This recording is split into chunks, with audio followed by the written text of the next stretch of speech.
تو اسلام میں عورت کو حاکم بنانا پسندیدہ کام نہیں ہے. اچھا ہوتا کہ لوگ نا اس میں کو اپنے سیاسی مقاصد کے لیے اس حدیث کو یوز کرتے ہیں. جب بے نظیر بھٹو شہید کا الیکشن جیتنے والی تھی تو بہت سے لوگوں نے یہ حدیث نا کہ عورت اسلام میں اس کی حکمرانی کا کوئی تصور نہیں ہے, تو ساری حدیثوں کو سامنے رکھ کے فیصلہ کیا جاتا ہے.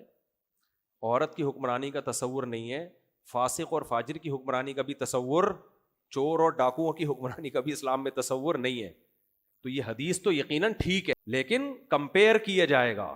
کمپیئر کیا کیا جائے گا کہ جب دو بڑی مصیبتیں ہوں تو اس میں جو کم درجے کی مصیبت ہے اسلام اس کو فوکس کرنے کا حکم دے. تو اسلام میں حاکم بنانے کا حکم تو عادل ہو, مرد ہو, بلکہ اس سے بھی آگے خلیفہ تو قریشی ہو حدیث میں آتا ہے. لیکن اس پر پوری امت کا اجماع ہے کہ اگر یہ آپ کے لیے پاسبل نہیں ہے تو پھر دو چوائس میں جو آپ کو لگے کہ یہ کم درجے کا نقصان ہے تو پھر اس کو نااہل ہونے کے باوجود لایا جائے گا, کیونکہ دوسرا اس سے بھی زیادہ نااہل ہے. تو اس لیے اگر کسی کنٹری میں کسی عورت کو وزیر اعظم بنایا جا رہا ہے اور اس کے مقابلے میں ہے تو مرد, تو شریعت فوکس تو مرد کو کرتی ہے, لیکن اس مرد کا کرپٹ ہونا, ملک کے لیے نقصان دہ ہونا 100% ثابت ہو جائے تو پھر ایسے موقع پر اس عورت کی سلیکشن کی جائے گی.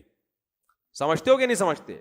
پھر یہ حدیث دینا کہ حدیث میں آتا ہے کہ عورت کو حکمران نہیں بنایا جا سکتا, تو حدیث میں تو فاسق و فاجر کو بھی نہیں, یعنی سربراہ بنا رہے ہو آپ ایک شخص کے بارے میں پتہ ہے کہ ملک کو بیچ کے کھا جائے گا, یا تو کوئی تیسری چوائس ہو نا تو پھر اس کی طرف جایا جائے گا. لیکن جب تیسری کوئی چوائس نہیں ہے, دو میں سے, یہ نہیں کہہ رہا بے نظیر بھٹو شہید کو ووٹ دینا چاہیے تھا کہ نہیں دینا چاہیے تھا, وہ تو ایک سیاسی بحث ہے.